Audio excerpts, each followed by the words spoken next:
Lashes and Sashes podcast. I'm so excited to have my friend Sara Gaver of Real Life Connections here with me today. Sara, thank you so much for being here. Thanks for having me. Yes, of course. So I think it would be fun to share how we actually met. Because for me, when I competed at Miss Florida USA in 2020, 2 weeks beforehand, I sprained my ankle and snapped two ligaments. So I had to walk around in this walkable crutch. And I needed to be in a closer dressing room. And that's how we got close. That's right. Yep. We ended up sharing a room and we were backstage together the whole time. So we became really close, fast friends. It was great because in that moment I was like, oh my gosh, I can't believe this happened to me. This is not what I had planned. But it turned out better for me in my experience because I got to meet you. I got to be inspired by you. And then we would just have these like silly moments where we're both like on the floor, like, okay, what do we do? Should I like crawl to the eyelashes? Should I not? How are we going to go about with this? So what got you started in pageants?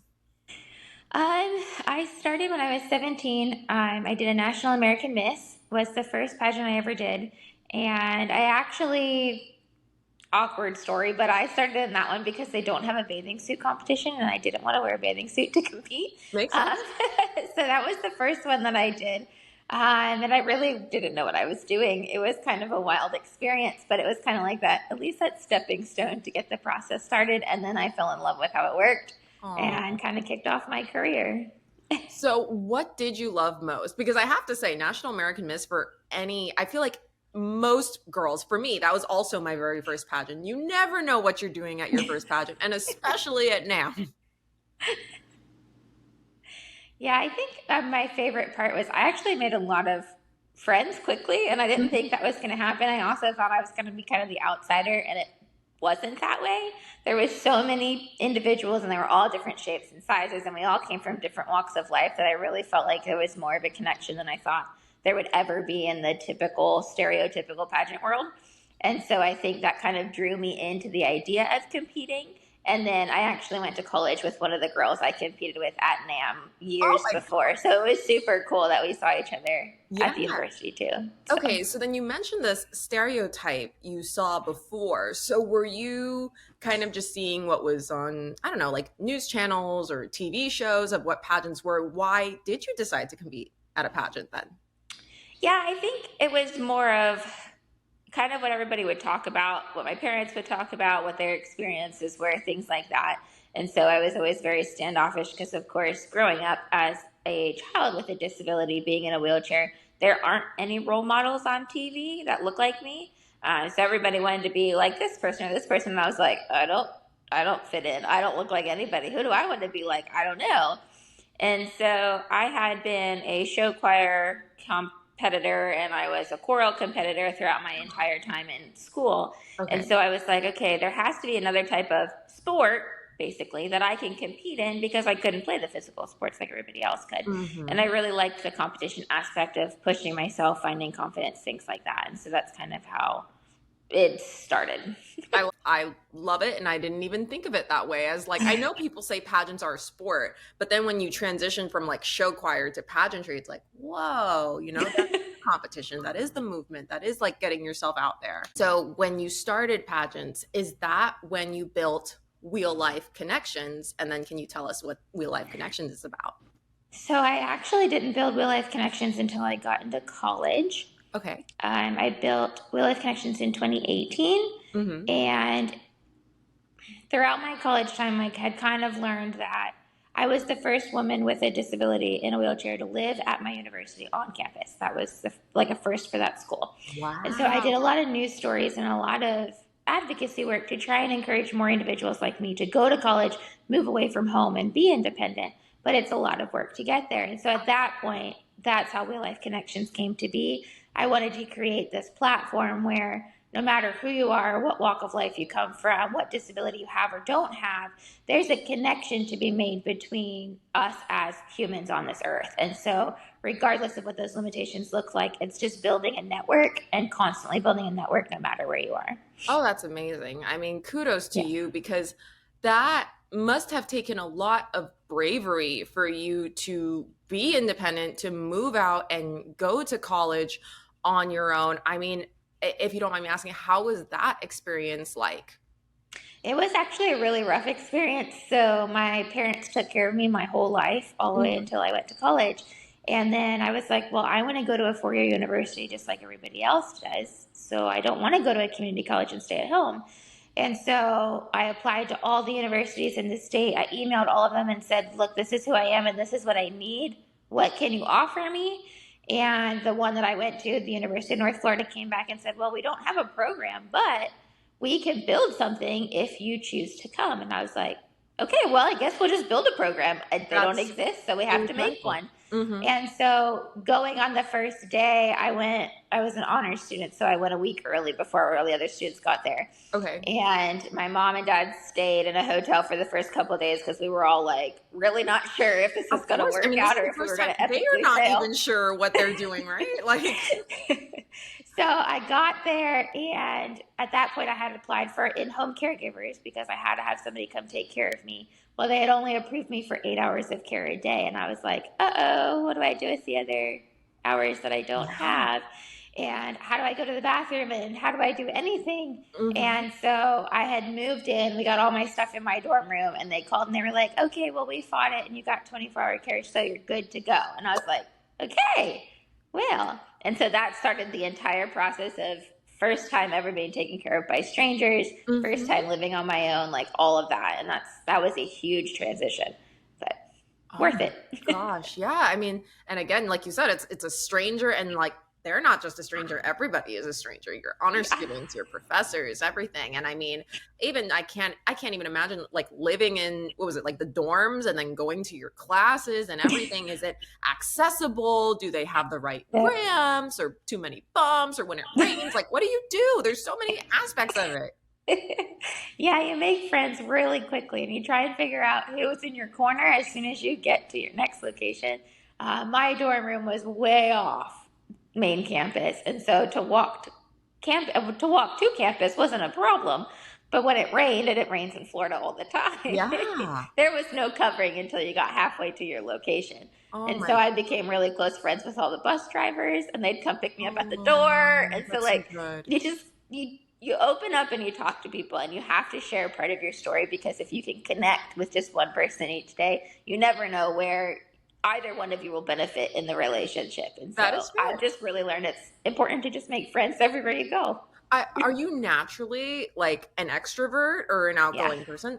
Yep. Um, and then too, as you know, we're talking about real life connections. You have what is known as arthrogryposis, and Hmm. for me to even pronounce it, I was like, read it slow. So could you explain what arthrogryposis is? Sure. So it's a rare disability from birth, and it's the contractures of joints. So a lot of my joints are stiff or they don't exist at all. And then it's also lack of muscle. So some muscles are there, some muscles aren't. Some just haven't been activated. So depending on the physical activity you do, sometimes later in life you're like, oh, look, there's a muscle there I didn't know existed. Wow. But that's pretty much what it is. A lot of joints and contractures, and just a lot of fusing. So I've been in a wheelchair since the age of 4. Okay. Was my very first wheelchair because I had to go into kindergarten at 5 Mm, and could no longer be carried around anymore. So it was time got to it. upgrade to a wheelchair. Okay. And then I've been in one ever since. So Okay, okay. yeah. And when you say like sometimes you just realize it, did you have to go into a lot of like physical therapy or different programs to recognize those movements, or even to train like workaround ways to, if you can't use certain joints or muscles? Yeah, so a combination of almost all those things. I did a lot of physical therapy as a child. As a child, it's a lot easier to get access to the medical care you need, but once you hit a certain age as an adult, it becomes absolutely difficult. Oh no. And so I had a lot of work done when I was a kid. I even had therapy while I was in school. They'd take me out of class and go to a therapy session, and I could stand, and I was taking steps at one point when I was little. But Wow. I aged and aged, and then we moved from Pennsylvania to Florida because I was born in Pennsylvania. Oh. A lot of that was lost, and so a lot of the muscle tone was lost, a lot of the leg strength was lost, and so from there on out, I've never been able to stand up since then. Oh. But I've also learned as an adult that yeah, okay, healthcare is terrible for a person with a disability, and being able to get like physical therapy, I'd need it 3 days a week just to be able to keep up because they constantly refuse in my body. My joints will refuse if they don't get worked. But I've learned now as an adult that even like going to the gym and doing like, I love CrossFit because it's so adaptable. And they actually have an adaptive section where they actually go compete and they're all adaptive athletes. But there's a lot of movement in CrossFit that helps to engage movement in my body. And That's so, like, I've learned that even just exercising and going to the gym makes a big difference. And it's a lot easier than fighting for physical therapy. So, yeah. interesting. Wow. Like honestly, I've always been too scared to do CrossFit. I like it always intimidates me because everyone there is like, oh, like so tough. But that is amazing that they Yeah. have like an entire program that's accessible. Do you have like videos of this on your TikTok and Instagram of you I doing the do. There's actually one where I pulled myself all the way up onto my feet. That's my most favorite one. Yeah, I was so excited. That was like the coolest day ever. Okay, please send it to me. And I remember seeing on one of your posts that it was a rare condition. How many people typically have it? I don't know. One I don't in know if it's 3,000. one Yep, in one in 3,000. 3,000. Ah, okay, okay. And then I guess going back into your pageant journey, after National American Miss, did you immediately compete in the Miss Wheelchair Florida for America pageant? No, there's an age limit for that one. You had to be 21. So I did have a gap in years before I was able to compete for that one. Okay. And then how was your experience there? It was definitely a lot different. So I was the only one in a wheelchair in National American Miss, and then I went to my first all wheelchair pageant, and I was like, "Well, this is weird. Everybody's in a wheelchair. Like, I don't know what to do Mhm. with myself," Yeah. because there's not a lot of times where you go out in the community and there's multiple individuals using a mobility It's device in the probably same like a place. culture shock, it feels like. It kind of well, it was for us, and it was, of course, for the community too, because they were like, "Whoa, why are there 10 people in wheelchairs coming down the road at the same time?" You know, so it was a culture shock for both sides. But Yeah. I really enjoyed my time. So I had turned 21 and competed, like I was ready to go.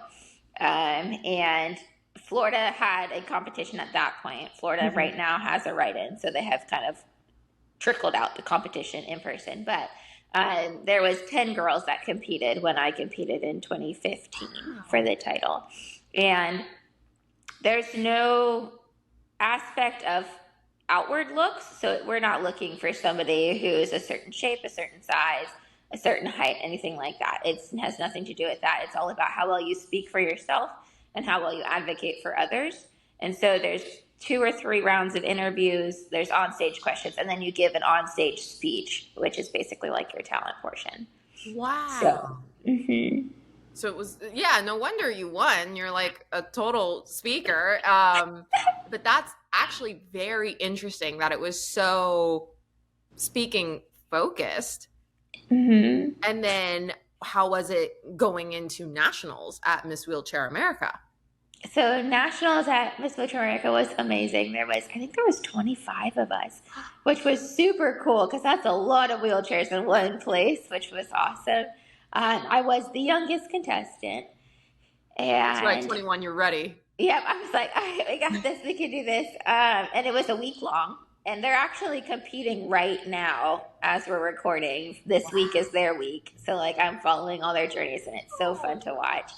But that's really where I learned how to be an advocate and how to really speak up for others. I was kind of shy. I mean, I had thrown myself into the fire by going to college and, taking off that way. But I still hadn't really found that voice or what direction I wanted to go as an advocate. So that's kind of how America shaped, Miss Wheelchair America had shaped me into who I am. But that's, again, it's a week long thing. You do a lot of excursions out in the community. They bring in news people, you do interviews, press releases, all kinds of stuff like that to really make sure you're a well rounded person to be in front of the community because that's what they're Hmm. looking for. And then the end of the week starts all the competition. So 3 rounds of interviews, you do an on-stage speech, you do on-stage questions and things like that. So that was my first one where I was so close. I had placed second runner-up that year. Wow. And so I was super close, and I was like, oh, well, it's not bad for my first try at a national competition. So it was really fun. And yeah, I love watching and doing, and it's great.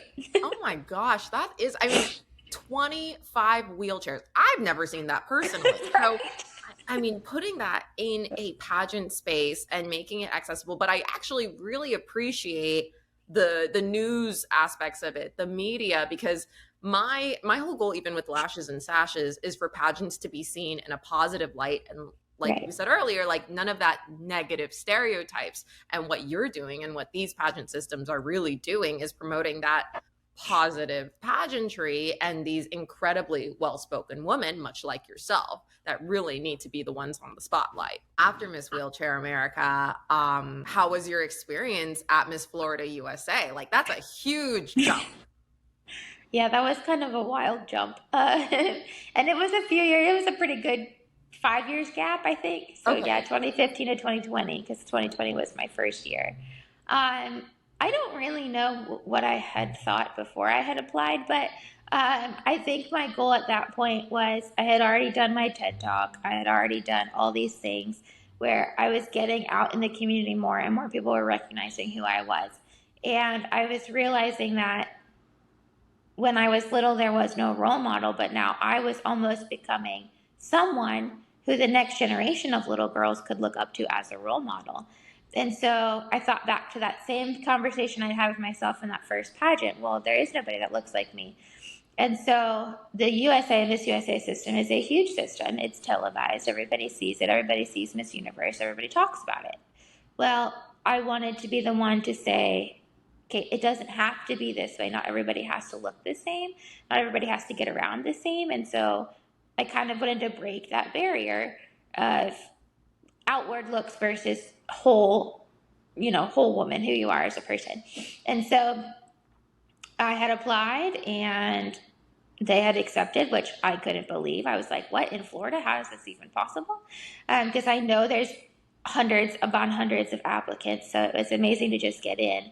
And then the day we arrived, I'll never forget, they were like, okay, in your bathing suits for a photo. And I was like, what? Already? I was like, I am not prepared for this. And my mom thought it was the funniest thing because I was like, Mom, I'm quitting. I'm done. We're going home. I don't want to do this.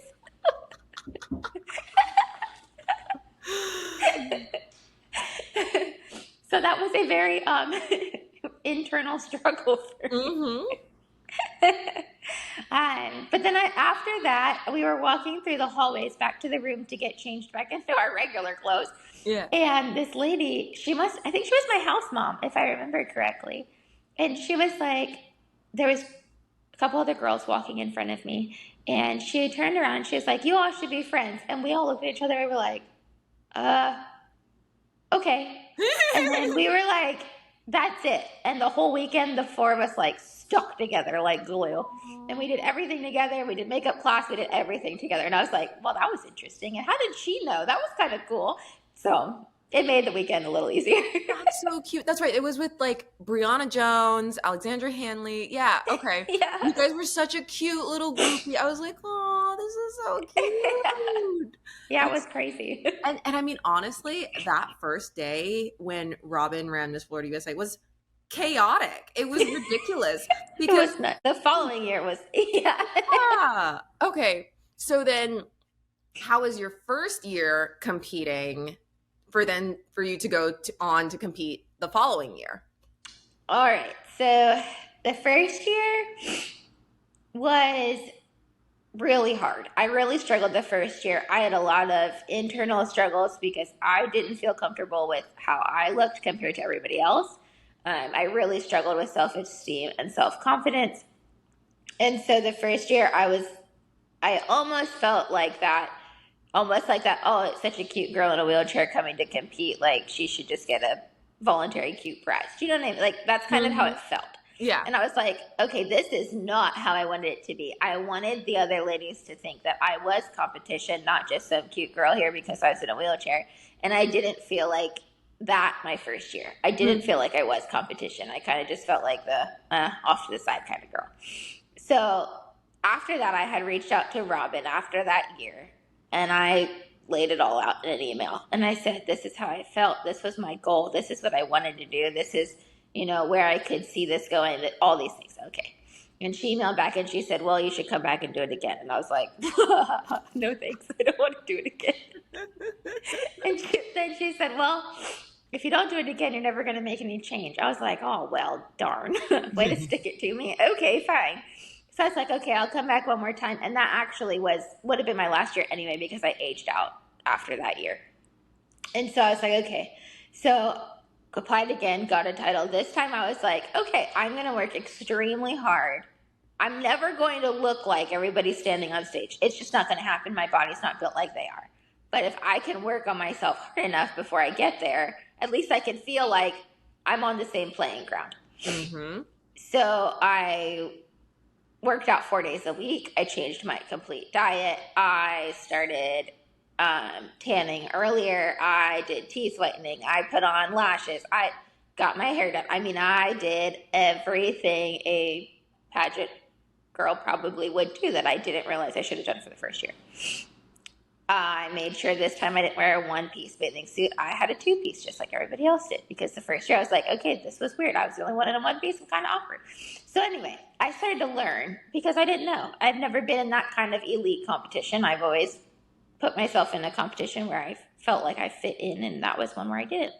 So that year was a lot different. We had Mikey, who was our choreographer, and he had made the opening number have moves in it that I could actually do. So I didn't feel like I was sitting off to the side. We changed the stage with all the risers on it, because the first year I ran into the risers. The second year I did not. Thank God. So it was a little more accessible. And I actually felt like I had a chance at being competition this year, because I came back a second time, and almost all of us had come back the second time. So we all already knew each other. So then we kind of were like, oh, okay, well, yeah, now we're all in it, and we know what we're doing and how we want to do it. And we all kind of had friends to hang around with, which made it way easier the second time. For sure. And so didn't place again, which was fine. But I had felt like at that moment, at the end of that night, there was a difference and a mind shift between the individuals who ran that pageant and the ones who competed. If they came back again, great. If next year somebody with a disability came to compete, it wasn't like oh my God, we have somebody with a disability. It was like, cool, well, we've already had one, so we're good. Like, no problem, we could take it on. Yeah. And so even though I didn't make it any further, I knew, at least in the state of Florida, that system now had a different perspective on what it's like to have women of different disabilities and abilities and all of that. And so it was worth it. It was just a lot of work. 1,000%. I mean, you really were the trailblazer in terms of that, for not just Miss Florida USA, but for other pageant systems to really like open their mind and their thoughts to, oh, wait a minute, like we should be more accessible and we should provide better opportunities, and not just in pageants, but the entire industry. Because like you said, you know, whether it was the glamorous parts, because for you with Miss Wheelchair Florida America, like it was all speaking, it was all news. There was no glamorous part. And honestly, yes, I've done pageants for many years, but the idea of preparing by doing pretty things, it sounded a little frivolous. Yeah. But then it's a part-time job to be pretty. It's a lot of work. Yeah.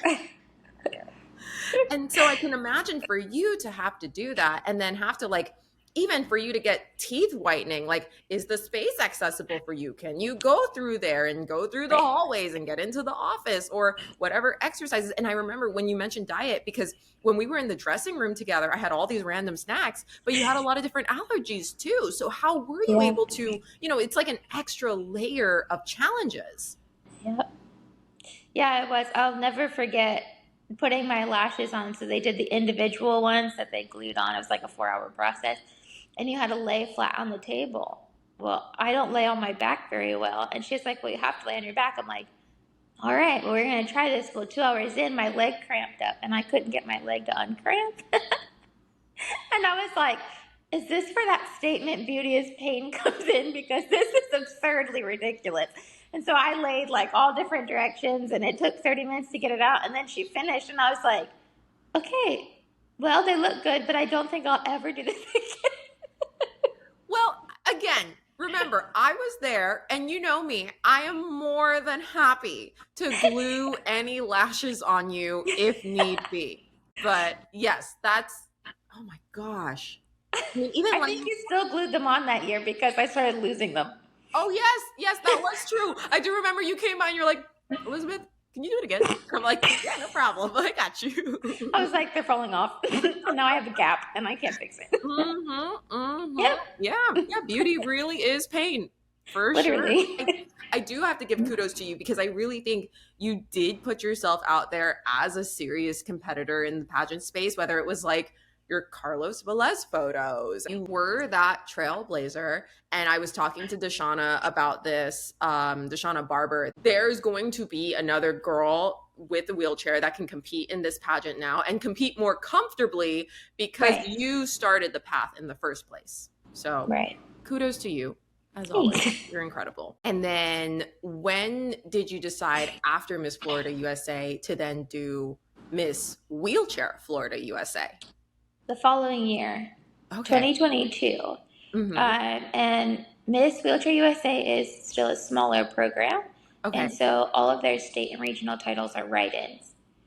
So I wrote in for my Florida title and was awarded the Florida title and then ran for only a couple months. I ended up writing in late. So I think I wrote it in February and then competed for nationals in July. Okay. Of that year. And so I didn't have a lot of time. And I started to realize that when you compete back to back to back in pageants, when your state or local title, it actually gets a little harder to get funding because people are like, didn't you just do this last year? Or didn't you just do this the last 3 years? And so it was a lot harder to fundraise as I was realizing they were so close together because they felt like they kept sponsoring the same thing and I wasn't getting any further. Or at least that's how it felt. And so I started to notice that too. So I was glad this was my last one. But so we did a couple of things around here. We did some fundraisers. We did a lot of speaking engagements. I absolutely love public speaking. So anytime I have a chance to talk to thousands of people, I'm all for it. And then that July we went to compete for Miss Wheelchair USA. And I had told my friend who was with me at that time, I said, this is the last one. And I've competed for 9 years.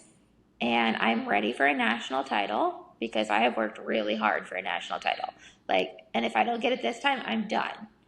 And so we went in with, okay, let's just do what we can and see how it happens. And there was 11 girls who competed for nationals. So it is smaller. There wasn't as many title holders. It was still a week long. We still did community visits, press releases, interviews, things like that. It's not as well known, which is really upsetting to me because this one does focus on the internal growth, so being able to advocate and speak, but it also focuses on how well and confident you are on the outside. So I think there's that differentiation between America and USA in the wheelchair system that I think is important.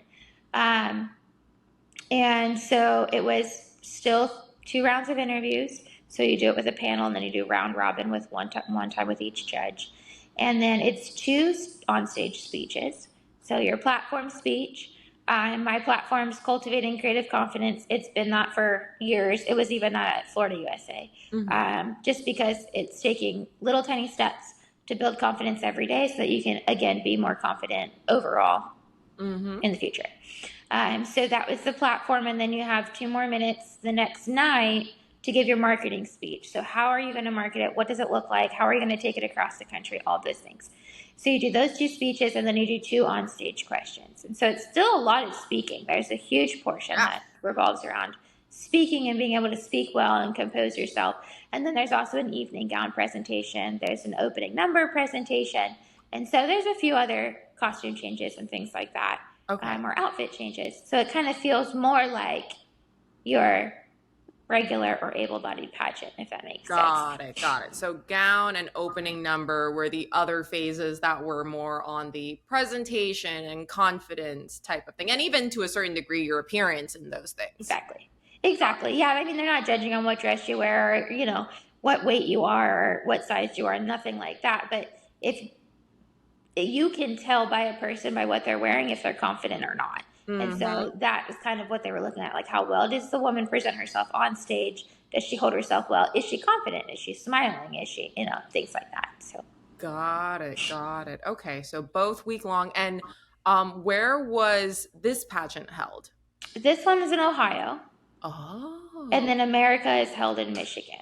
Oh. It was actually in Iowa my year, but it's now held in Michigan every year. Interesting. So biggest differences then is Wheelchair USA has gown and opening number. But that's not judged, right? Opening number is just like a wee. No, there's an award for best opening number outfit because it's always a theme. Okay. But is opening number kind of like a fashion competition then? kind of, yeah. You create your costume depending on what the theme is for the year. So like my year, it was Willy Wonka. Oh, that's so cute. I made a little nerd costume, so I had a nerd's on, and then I had a big tutu that was like all bright rainbow colors. So yeah, that's adorable. It was kind of fun to make. Yeah, I was like, that does not sound like the opening number we did at Florida USA, where we're all just in dresses and, you know, parading around the stage. A little more fun, which is why there's an award for best costume. So cute. Yeah. Okay. Yeah. And then how was your year? I mean, to be Miss Wheelchair USA, congratulations. Like, as you said, like, this is my last year. I really want that national title. I'm like, oh, how did it feel to win and, you know, really have that opportunity then? Yeah, it was incredible. Like I had finally felt like I had like, almost like one of those, like I could check the box, like, oh, I've done it. The weight is off my shoulders. It's taken 9 years, but we did it, you know? And so, yeah, it was a little nerve wracking the night that night. There was marketing speech on stage question for the top 5, and I had made top 5. And then they were going to crown, and I was like, okay, I got this. Well, I didn't have this. I ended up going backstage, and I ran outside to throw up because I was like, I can't do it. And they're like, you have to finish. You're almost done. I'm like, I can't finish. And I had this horrible meltdown. No. And I was like, this is like every pageant girl's nightmare. So I pulled it together, wiped my tears, blotted back on all my makeup. Yeah, and of course now I got lines everywhere. I'm like, oh man. And went out and finished it off, and they called myself, and her name was Sarah, and they called us to the front, and they were like, one of you is going to be the winner. And I was like, oh man, I don't know what I'm doing up here. Like, what is going on? And so of course they're like, and the winner is Sarah. And we both look at the guy and we're like, which one? Because we both had the same exact name. And so that was a really cute little moment we had shared, because we were like, wait, that's both of our names. Wait, which one are you talking about? And so everybody was like in this suspenseful little moment. It was cute. But then they had crowned me, and it was amazing. It was a wonderful experience. I could not believe I had competed one time and had taken the title. A lot of times it's a 2 or 3 time competition before you take the title. But I give all kudos to the last 9 years of doing all different pageants. I mean, it kind of really taught me a lot, and what to expect and how to handle myself and all those things. And so the year was really good. It held a lot of big opportunities. We filmed a couple commercials. We did some other opportunities with some local schools and local community organizations and stuff like that. So that was really neat. And it just kind of gave me the opportunity to expand outside of Florida. Yeah. So I had known a lot of people through real life connections, but now I have way more connections outside of the state than I had before. Amazing. And so just being able to network on a larger scale, which is really what it is. I mean, the crown and the sash is awesome, but it's the platform that then elevates you to be able to be louder and more forceful and powerful and all of those things, you know, empowering and things like that. That's the big ticket in getting a national title. And so it was awesome. I will tell you, there's just as much cattiness as in a wheelchair pageant as there is in an able-bodied pageant, because everybody hated me the next morning at the Queen's breakfast. There was a lot of drama that went on, and nobody liked me because I had came in and won on the first try. Okay, I can see it. There was so much. I don't get it. Like, I'm just going to sit in the corner. Oh, So it was a little rough, but mhm. yeah, other than that, it was good. What kind of commercials were you doing? I was like, whoa, that's cool. So I ended up, we did a round trip, 24-hour round trip flight to Miami and back. Okay. And the wheelchair manufacturer who makes my wheelchair, it's a global company, they did a commercial and actually casted me as the lead in the commercial. And I was like, that's really cool. But they were Yeah. like, we want somebody who has a physical disability, who looks like they have a physical disability in a wheelchair. Hmm. Not saying that, others don't, but there's a difference between individuals who have spinal cord injuries who still look like an able-bodied individual from the outside, Yes. right? I Hmm. have curved hands, I have a curved back, like I look a little bit different. And so Hmm. they wanted to bring that aspect in, like I can't reach out my hand to shake your hand and I can't do Hmm. things like that. And so they wanted to kind of diversify a little bit more their commercial portfolio. So we flew down, filmed the commercial, and then flew right back. It was really fun.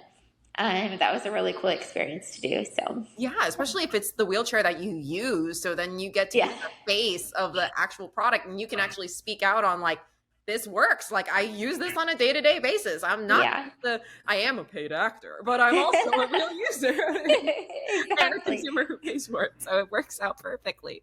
That's Yeah. really, really cool. And so your network now nationally for Wheel Life Connections with both was it Michigan and Iowa? And I guess because they also have it in Ohio now, the Wheelchair America pageant. So is it really in those types of areas that you had that national scale, or was it also like maybe you had sister queens or state competitors from other states that you could also tap into to expand that network?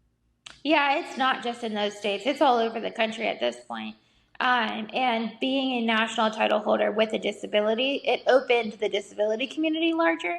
So I know lots of people all over the country who have varying disabilities. Maybe they just, came into their disability. Maybe they were born with their disability, but they didn't have a connection and they didn't have a network to kind of build that trust with or help bounce ideas off of. And so it's all over this country. I have connections in Australia and Europe, and I mean we're Incredible. further than we ever thought we would be. But it's just really neat to see how much it can grow and how much you actually really have in common with a person with a disability, even if it's not the same disability. There's still Mhm. struggles we all face and we still all go through them. And so it's just neat to be able to relate on that level. Oh, it's beautiful. And I really do appreciate you for even creating a space, network, and community for the disabled community because then it is that you're not alone. Hey, we have this. Hey, we Right. have these sources literally from all across the world. That's incredible. Yeah. Yeah. Yep. Going back because you mentioned before Florida USA, you already did your TED talk, but as a fellow TEDx speaker, I saw you do it first, and I was like, "Whoa, that's incredible!" What was your experience like speaking at TEDx? Yeah, so that was really fun. I had spoken, I was senior class president in high school, and that was my very first speech in front of thousands of people. And You were then only when in I high came, school? hmm Oh my gosh! yeah, I was actually junior and senior class, and then I was like fourth in my class. So I Were was on you the stage for the whole. youngest speaker in your panel? Yeah, Wow. I was the youngest speaker in my panel. And I was in the women's hour, so there was only 3 women in the whole day. So there was 9 men and 3 women. But anyway, I had a professor at the university who was my leadership professor because I had taken a lot of leadership classes. I loved them, they were so interesting to me. And so she had, at the end of the semester, said, I need you to build a project and create a business plan for an organization that you would build to help others. And I was like, oh, okay, I got this. Yeah, I already have one. Yeah. And so Real Life Connections actually wasn't it. It was a community based and learning in the residents at the university. So it was called Project Closer, and it was basically bringing you one step closer to obviously your higher education.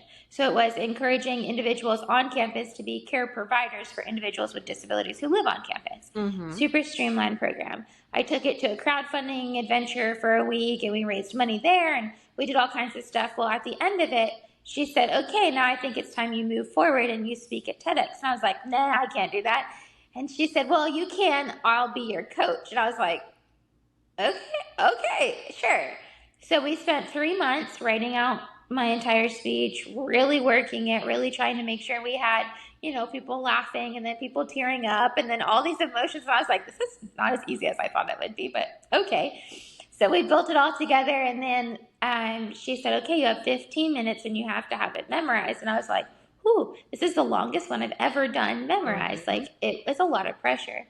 And so we got to the TEDx stage here, which was a beautiful location inside the news station. So it was really nice and open. And there was like 8 cameras in my face. And I was like, oh, man. And they're like, okay, stand on the red circle and don't move off the red circle. And I'm like, okay, sure. You're talking to somebody who wanders while she talks. Like, I'm all over the place because I pace a lot. And so I'm like, okay, I'll try my best to stay in the circle.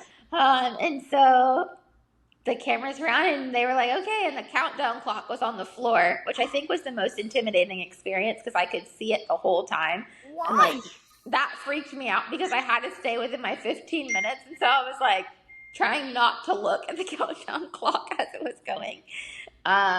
But it ended up being like 11 minutes or something, which wasn't bad. But I was the only standing ovation all day long. There was 350 people in the audience. So it was incredible. It was such a neat experience. And then they did, I don't know if they did that for you or if they do it for all of them, but then they have a lunch where you can have lunch with all the speakers.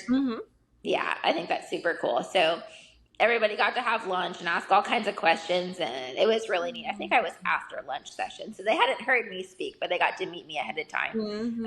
And so that was a lot of fun. But I love that community of people too. Like, that's a cool community to always stay connected with, because I spoke with a doctor and a scientist, so like it was cool, the people I got to like, speak it really with, is ideas worth spreading, and you hear so many insightful things that you're like, whoa. And that's what I love about you. You really open people's minds to things that they wouldn't have seen otherwise. But then, because a timer on the floor, like, we didn't have that. We were so chill. Like, even if you messed up your lines, your speaking coach would have your speech in text form to then tell you the next line. So then you can recite it. Because they're like, we don't care if you mess up on stage live, because we're going to record. All that matters is that our YouTube video looks good at the end of the day. And I was like, yeah, right. You're right. So, super chill for us. That's awesome. But for you to have a floor timer, and like, if you messed up your speech, was it just kind of like keep going? Oh yeah, and I did. I missed one line. And I knew I had missed it because then I couldn't remember what the next line was. Oh. Because I had remembered the words at the beginning of each line. So I knew like the pickup point came after it. I was like, oh my God, I missed a word. What's the word? And I'm like, it was just a long enough pause that everybody said it wasn't awkward. It almost got awkward. And then I picked it back up and we just flew through the rest of it. And I was like, oh, okay. And she's like, don't worry, nobody's ever going to know what line you forgot. And I'm like, well, this is true, but I'm glad nobody noticed, because that was really stressful. No. I mean, it's the same with even like, I used to say that with NAM pageant introductions with girls that would be worried about that. It's like, the only person who's going to know is maybe like you, your coach, your mom. No one's going to notice. Just keep rambling. Who cares? Like, yeah, exactly. And I mean, you still got that standing ovation. And I mean, it's a 15-minute speech. Like, that's a long time to talk and of a memorized content. That's a lot to keep in your brain. Holy It was pretty cool, though. So in this case, this was your college project, correct? Yeah. Got it. And then with modeling, was that also through pageantry, or had you been modeling prior to that? How did that start? I started modeling in, I think it was 2020, between 2020 and 2021. So in between my Florida USA trips. Okay. And there's an organization called Gamut Management, and they are a modeling company specifically for people with disabilities. Ooh. So I had signed on with them, and I did my first runway show in Miami. Was that the one that I saw you? Yeah. Okay, got it. The one for Tommy Hilfiger, right? Yes, you were modeling for Tommy Hilfiger, and I was like at that time across the street from your hotel. That was it. That was that trip. So that's when I started doing that. I've done a few photo shoots since then, but haven't gotten anything else in recent times. So nothing new on the horizons, but that's okay. That's So okay. And I mean, yeah, where are you based now? Because I remember I saw you were moving. I'm in Jacksonville, Florida. I'm back. Yep. Got it. Got it. Okay. So, how long were you in your new location? Was it Only California? 6 months. Okay. Well, why? I'm going off on the topics, That's by the way, okay. so I apologize. But why did you move to California and why were you there for 6 months? So I moved to Arizona, and I had a little bit of a trouble with caregiving here in Okay. Florida before the 6 months came, and things got progressively worse quickly. And so we got to the point where they were like, well, we don't have any care for you, so your option is going into a nursing home. And I was like, okay, I can't do that. I can't lose my house. I can't lose my job. Like, okay, what do I do? And so a friend from Arizona was like, well, you can come out here and I'll take care of you. No problem. It'll be seamless and fine and everything's great. And at that moment, it sounded better than going to a nursing home. Yes. And so I was like, okay. But it happened so fast. I ended up packing up my entire home. I had just bought in a house, a 4 bedroom house. I ended up packing my entire house, putting my house up for rent because it was a bad time to sell, Mm-hmm. and taking my entire life across the country, like within a short number of weeks. And I don't think emotionally I was prepared to do all that. Mm-hmm.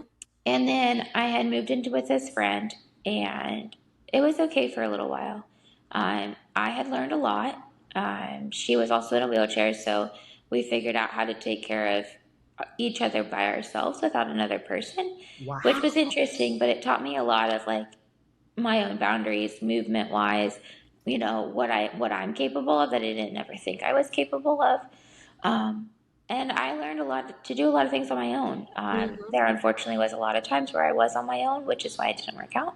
Yeah. And so I learned how to do just about everything. Like I learned how to open the fridge. I learned how to cook. I figured out creative ways to do this and that and all these things. And so I got to the end of this time and I wasn't planning, it wasn't in the plans to come back, but things didn't go well and Okay. things got really nasty really quick.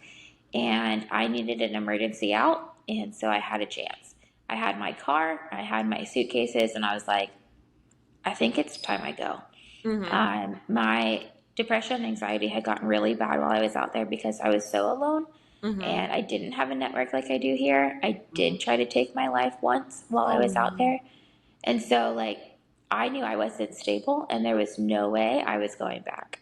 Yeah. And so I needed to be around a community where I knew for the last 14 years I had built a community here. And Mm-hmm. there was no way I couldn't be without them.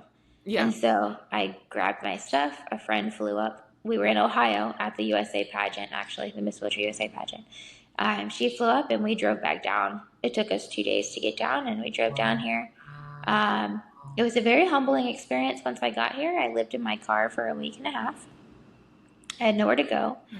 I bed hopped between some friends and couch hopped here and there, but it Mm-hmm. wasn't consistent. Yeah. And so I learned how to sleep in my wheelchair, which is funny because I'll tell people all the time, I don't sleep in my wheelchair. Well, I guess I could say I do now. You've done it. Not that you do it now. It's done. Mm-hmm. It's possible. It's Mm-hmm. not comfortable, but it Yeah. works. And so, yeah, now I'm sitting in my tiny little apartment. I do not have any of my stuff from my house because it's all in Arizona, and I don't know if I'll ever see it again. So it took a long time for me. An organization donated a bed. They donated a couch because I had nothing but 3 suitcases and a car.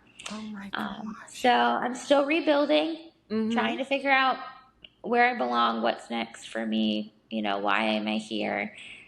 Which is why I started that series on Instagram and Facebook recently, Mm-hmm. because I'm here all day by myself. I only have 2 hours of care in the morning and 2 at night. That's it. And so, mhm. I remember you were saying in college having 8 hours was like, no. It was But scary. Yeah. now for you to only have four? Yeah. But you learn over time, like, I'm glad I went through the terrible because the terrible is what taught me how to be on my own, right? Like, I would have never been able to do this that I do today with True. 4 hours of care a day if I hadn't been left alone all the time, if I hadn't been in a position where I had to do things on my own, because Mm-hmm. I was so almost comfortable Yeah. always having somebody with me that I never had the chance to actually learn how to do it on my own. Mm. So, was it ugly? Yes, but there's a funny way of going back and going, but it was worth it because look at where you are now, Yeah. So, I mean, you do a lot, and in a way, it like the way I see it, I'm like, how are you so creative? Like, you come up with the craziest ideas. And I was even like, this might be a really stupid question, but does your mouth hurt? yes, it does actually hurt all the time. My jaw gets really stiff. That's really funny because a lot of people have asked that recently. They're Mm-hmm. like, doesn't your mouth hurt? And I'm like, yeah, like I'll get to dinner time and I'll be like, do I have to chew it? Because I don't think I can anymore today. Like, so Mhm. yeah, it happens quite often. Yeah, like do you go to the dentist and like look at it not just as like I want pretty teeth, but I also want my teeth to be used as basically hands and any other functioning moving arms. Like your mouth has to do so much work. Yeah, so I do. The last time I went to the dentist, he was like, you know, you have incredibly straight teeth, and I don't know how you have incredibly That's straight actually teeth, but I'm true. I like, don't either. Do you wear a retainer or something? no, Oh, I've never had anything done to my teeth. really? Wow. Even I'm on Invisalign right now. Okay. Nope, nothing, absolutely nothing. And my mom, the other day, she was like, what happens when you're like in your 60s and 70s and you have to wear dentures? I'm like, well, they better have some really good glue because if I Mhm. pick something up and my teeth come out with that thing, I'm gonna cry. I was like, I better start saving for implants now. Mm. Mhm. Mhm. Because I don't know any different. Like if I go to do a task, I always use my mouth. I don't. There is no other option. I don't even think twice about it. I mean, even when you text on the phone with me, and you're a very fast texter too, you just know right away how to pick it up, boom, boom, boom, boom, boom, with your stylus pen, and then also Yep. do whatever task you need to do. Yep. Yeah, and I work from my home and I type on my computer with my mouth too. So That's so I funny. Your mouth is so because it's not just for your speaking skills and yeah. all the great your voice and everything that matters, but the functionality day to day that you do. Yeah. Yeah, Yeah, exactly. so Mm-hmm. multi-purposeful. Yeah. That's what the other day I broke a container with my teeth and I was like, dang, Hulk, like what are you doing over Okay, here? how are Like you opening a container with your teeth? Like that, I'm like, how is your teeth not broken? That sounds scary. Like a I jar of broke the pickles. container. I couldn't believe I broke the container. I was like, I can believe you broke a container because who can open a container with their mouth? I'm sorry. Like, the hardest thing is like water bottles with the really tiny, tiny caps on the top. Those are the hardest to open because I have to hold the bottle and yes, twist the and how do cap. you even hold the bottle? And sometimes in the robot, or I can pinch Mm, it between like my shoulder and like the counter edge. But got the problem with that is when you twist the cap, then all the water comes out the top because you're squeezing the bottle. it. Mm, They're the worst. Water yeah. bottles are the worst. So I've switched to like the Yeti cups and like the Stanley cups and stuff, big sturdy cups, and that way I don't have to open the little bottles. But Yeah, and then yeah, you just have the straw right there. yeah, exactly. Okay. It's already all in one. So Yes. much And so better. speaking of that, the thing that I'm like always blown away by is the painting that you do. You are such a talented painter. How did Yeah, you I've get been painting for years. when did you start? Years. I've always been really creative, and I've really loved coloring, even as like a little girl. Mm-hmm. But I probably got back into painting and actually doing like canvas paintings, probably in high school. Okay. When those fun places came out where you could sip wine Painting and with a paint. twist and Yeah, stuff. yeah, yeah. We did a couple of those classes when I was in high school, and then from there on out, I was like, I can do these without going to class. It's cheaper, and that's kind of Mm-hmm. how. Wow. Yeah. Yeah, because I remember I would see them and I'm like, whoa. And then I would see the way you do them and I'm like, okay, what? This is crazy. Yep, and now I've gotten into drawing, pencil drawing, which is my Oh. new interest, and I really enjoy pencil drawing, but I did two of them the other day, and they don't take me long. That's the thing that I think makes everybody like, whoa, like I can do one in 20 minutes. Like it doesn't take me long at all. Wow. But by the time I had done two, I was like, okay, yep, my teeth hurt. I have to take a break. So I was like, Mhm. okay, I can't do it anymore. But I don't use my hands to draw or to paint. I just use my mouth. But even just like your mouth, but then I think of like the little things, like setting up your painting set with the, brushes on one side and you have the paint on the other side and then you have the water that you have to dip. Like just going through all that with my mouth, I'm like, "Oh my god, I don't know if I can do that. I don't know how you do it and you make a real drawing out of it, you know?" That's Yeah, crazy. again, those are the things that get frustrating because everybody's like, well, you've got it. You can live on your own. And I'm like, you don't understand. It takes like 15 times more energy to do the 5 minute task that it took you because it's like a 45-minute task for me, Yeah. depending on what it is. I mean, it takes me forever to do a certain thing because I have to do all these other things. And then if I drop something, forget it. That adds an extra 20 minutes because then I got to figure out how to get it off the floor. So it's like, it takes so much more energy and thought process because I'm constantly thinking ahead Yeah. because what if this happens or what if I do this or I'm sorry, but I'm honestly shocked that anyone could think, "Oh, well, you can live on your own now, so you can do this." But like, okay, well, what if you didn't have the ability to move neither your arms or your legs? yeah. What are you going to do? You know what I mean? Like, obviously, putting it into a different perspective, I don't know anybody else who could creatively come up with all the ideas that you have with like the string on the refrigerator and pulling it out. I'm like, and you just talking about opening a container, like, there's no way. It's Yeah, it crazy. does. It takes a whole nother level of creativity, which I think is my favorite part. Because now that I've started showing all these videos of things that I'm doing, people are like, oh, wait, what do you use for this? And I'm like, oh, I don't even use anything expensive. Like, my sponge to clean my dishes was only $3. Like, it just has a handle on it, so I can clean my Mhm. dishes without putting the soapy sponge in my mouth. Like, all these things. Mhm.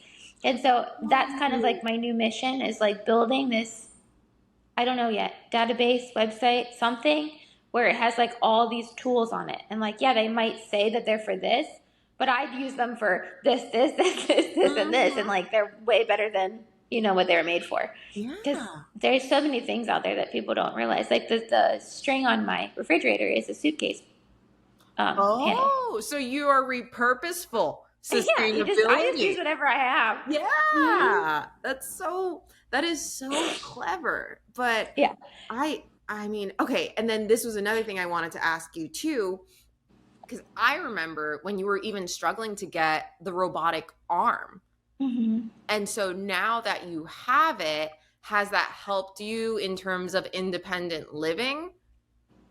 Yeah. So my robotic arm, I don't think I'd make it 20 hours a day without care without the robotic arm. Okay.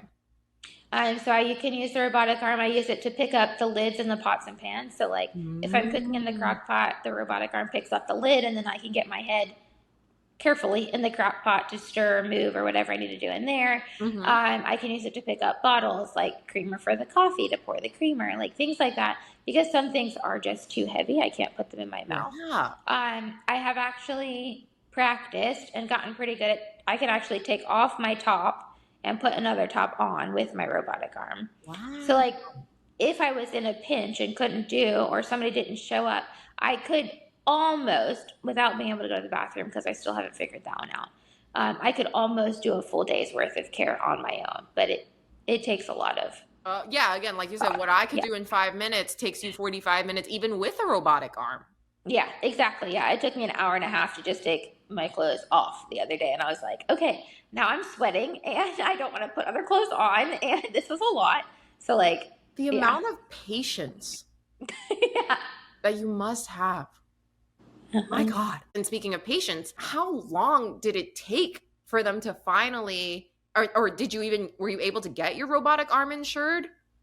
No, so my robotic arm we ended up fundraising for it, and we raised about 8,000 of the Mhm. 65,000 because they were $65,000, and then a lady who I had worked with, she called me out of the blue and said, long story short, my son won the lottery. He gave me a certain amount of money. Nobody knows any of this, but we'd like to give you the rest of it. And they paid off the arm that day. And so Oh, that's how we got the arm. Yeah, it was an incredible story. Like, bless that woman. yeah, yeah, Wow. yeah, really neat Wow. story. Oh Yeah. my gosh. I still am having goosebumps. Like, Yeah, and I had just gotten hired at that job, and she had. wow. Mhm. Okay. And what was that job? It's the one I still work today. Okay, so what do you do? I'm a sales operations analyst. So I run like all the background behind all the salespeople that go out.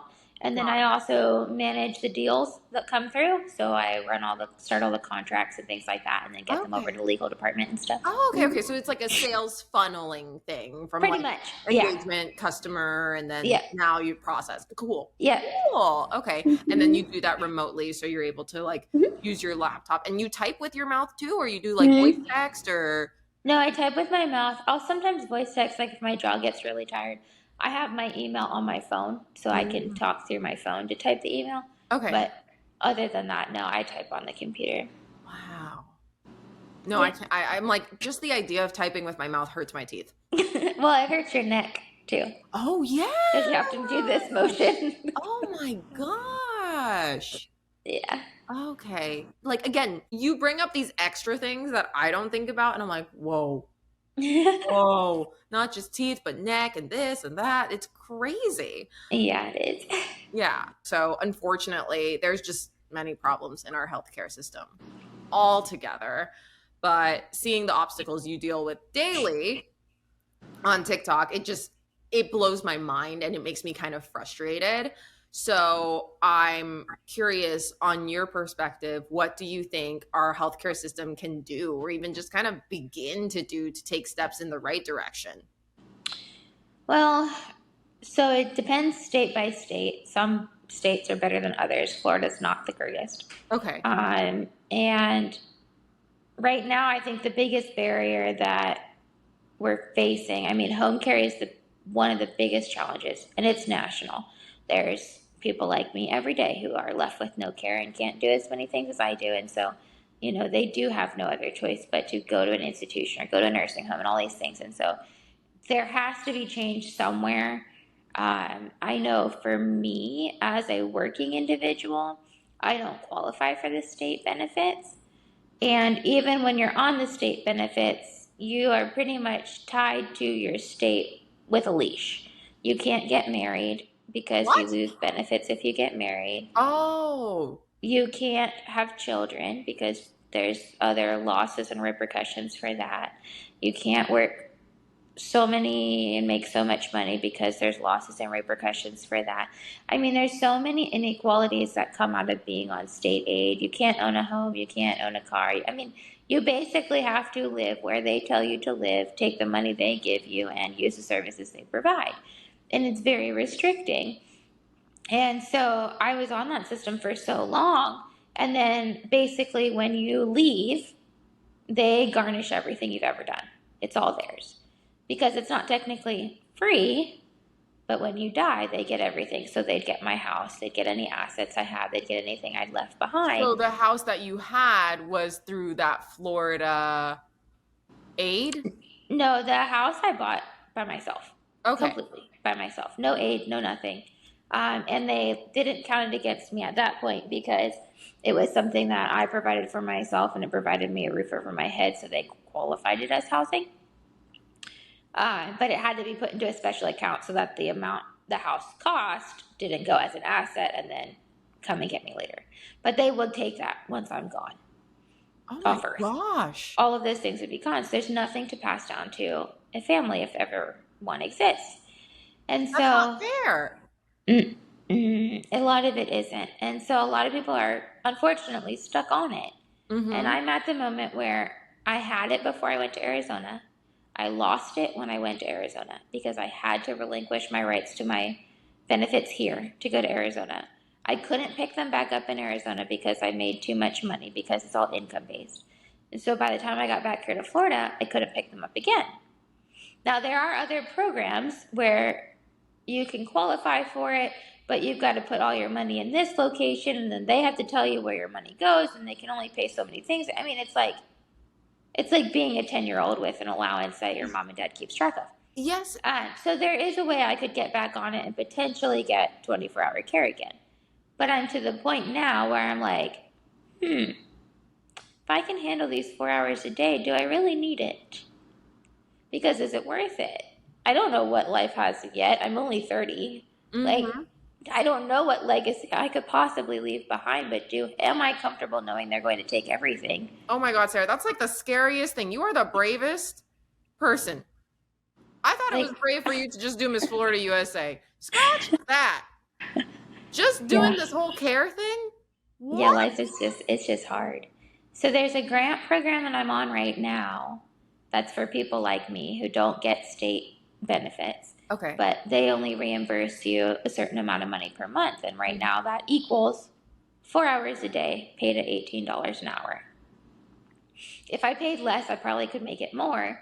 But in the competitive world of work right now, I really can't pay less because nobody's going to want to come, or my quality of the person coming is going to go down. Mm-hmm. Mm-hmm. So that's kind of where we're at. I would really like to see, and it probably won't happen before I die, but I hope I can at least die trying. I'd love to see private insurance pick up home care benefits. There is no private insurance company in this country that covers home care. So I have insurance through my job, Mm-hmm. but I can't use it for what I need it for Oh. because they don't provide any services. Wow. But I mean, But it's like impossible to change an insurance company, but that's the goal. private insurance offering home care. Yes, because, okay, I'm not very familiar with insurance, but from what I'm assuming, when you had Florida Aid, well, first, before you moved to Arizona, did you still have Florida Aid when you only had 4 hours of caretaker service? I didn't have 4 hours. I had 24 before I left. Got it. Got it. Okay. So now you only have 4 hours, unfortunately. But so the only real benefit of it is the 24/7 caretaker, but then trying to do it on your own has been very challenging because of the job Exactly. market and everything else. But then for private insurance, because I don't understand, like, I think private insurance should provide a whole list of things. And with the home care aspect, it's like, okay, you cannot go without a home care provider there with you. And Right. obviously, for your situation, like, again, to me, for anyone who's like, oh, you can live independently, you're fine. Like, are you sure about that? Like, have you ever tried doing like even typing with your mouth? I don't think so. I Yeah. don't, let alone pretty much everything else you do in your life. Yeah. Yeah. That's Yeah, I think if they could add home care, even if it was an additional benefit that you had to pay another premium for, mm-hmm. and it doesn't have to be 24 hours of care, but even if you could pay a certain premium for 6 hours a day or Yeah. something like that, that would give the working population of individuals with disabilities some kind of security blanket to say, hey, it's okay. You Mm-hmm. can work, you can live, you can get married, you can have a family, you can do whatever you want. You just have to pay this additional premium, and then we'll give you this much, Mm-hmm. in care. And I think that would be the ultimate saving grace for this program. I mean, yes, the pay is not high enough. Agencies don't pay enough. That's why people lose their care. Mm-hmm. There's really high turnover because nobody wants to stay in the job. And it's like, but there's so many of us. What do we do? Yeah. And There's we don't want to repeat history, but I think we're headed back to repeating history because we're going to end up going back to institutions. And darn sure, I'm not going there.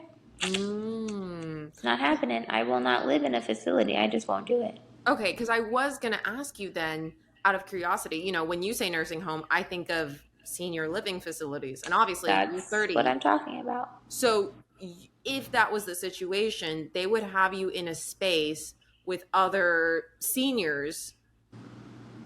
Got it. Okay, yeah, because it's not the same. I mean, you're gonna be still working, you're still doing what No, you if you yeah. go into a nursing home, you have to leave your job, get rid of your car and your house. So I would be laying in a bed just like every senior, but at the age Mhm. of 30. No, no, and Yeah, that's why I you was like, oh God, no. but then for you to have to go on the complete other end, out of curiosity, then what is the probability that you would see yourself going back into the Florida aid? I don't think I would. I did the first intake interview yesterday, Mm-hmm. and she was like, well, we'll put you on a wait list. The wait list is 5 years. So it could be a while anyway. Mm-hmm. But honestly, the lady who did my interview yesterday, she argued with me on how many times I actually can do things on my own and how many times I can't. And I was like, this is the problem with this country.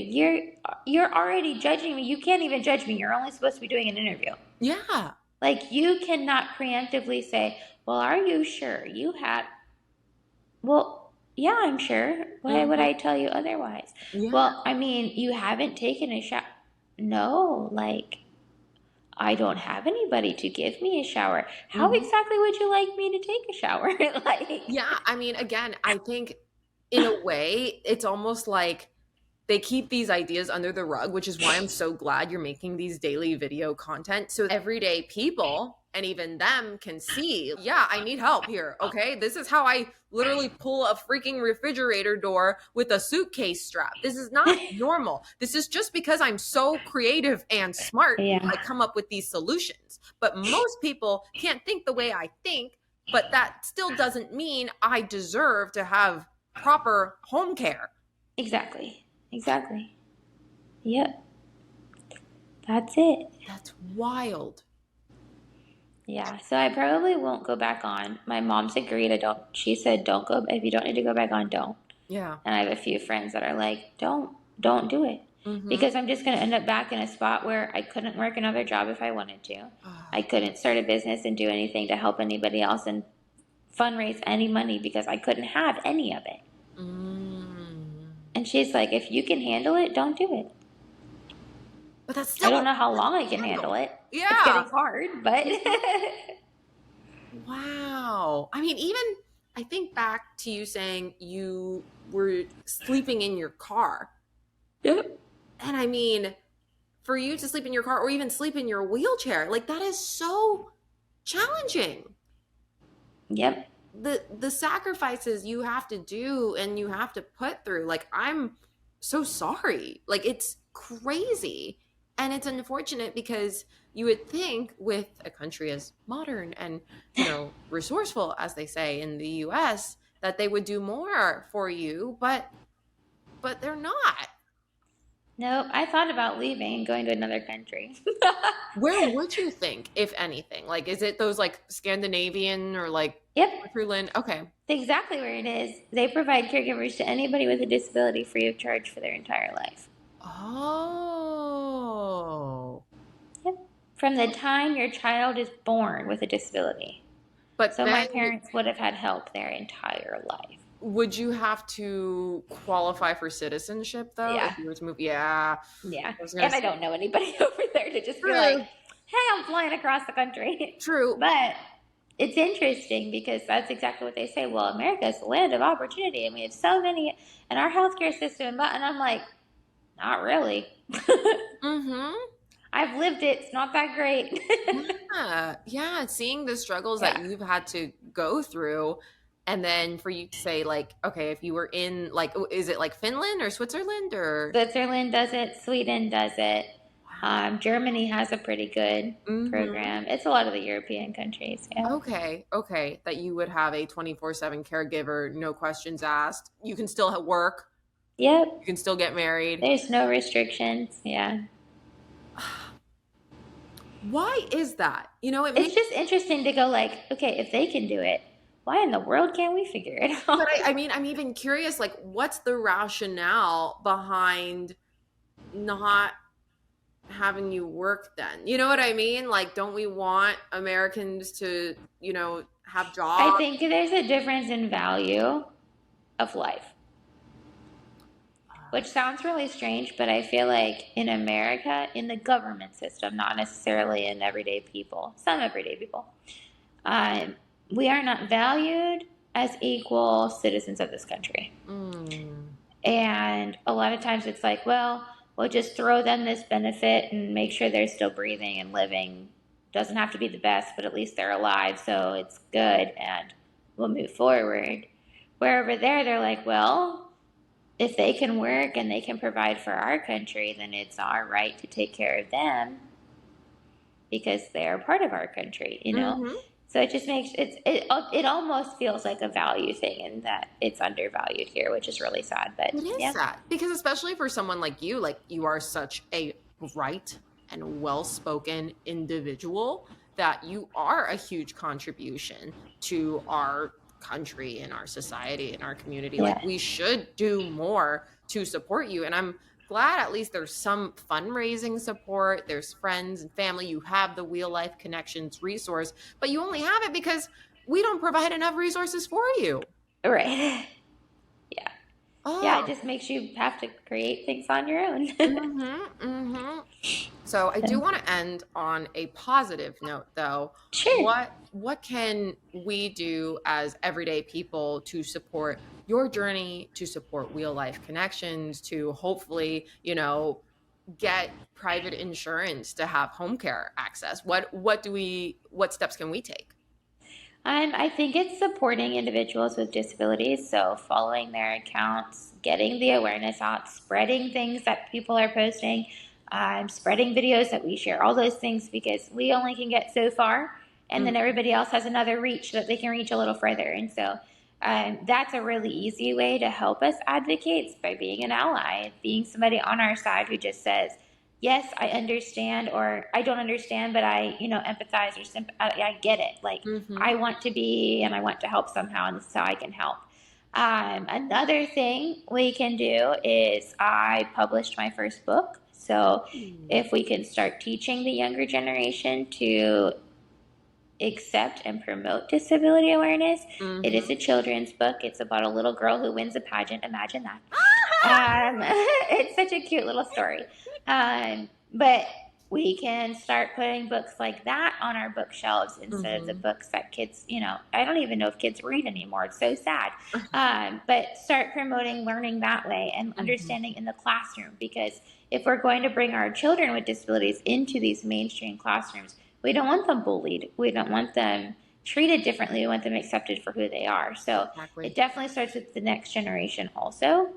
So there's that opportunity too. But I mean, there's so many avenues and routes, and I come up with new ideas all the time. So eventually I'll come up with something else that we can all do. But Yes. It's just sharing and spreading until it hits the right person. I just haven't hit the right person yet.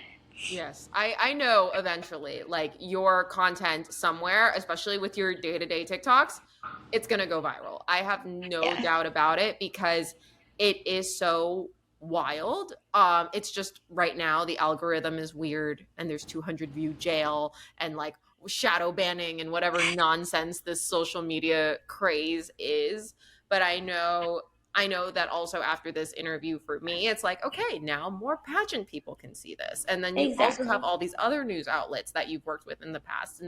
And you have your Wheel Life Connections network. One way or another, like, your story needs to be shared across the US. Yeah, it'll hit the right person someday. I just hope I'm here to see it hit the right person. I know you will be. Like, I have no doubt in my mind and in my heart about that. Yeah. Yes.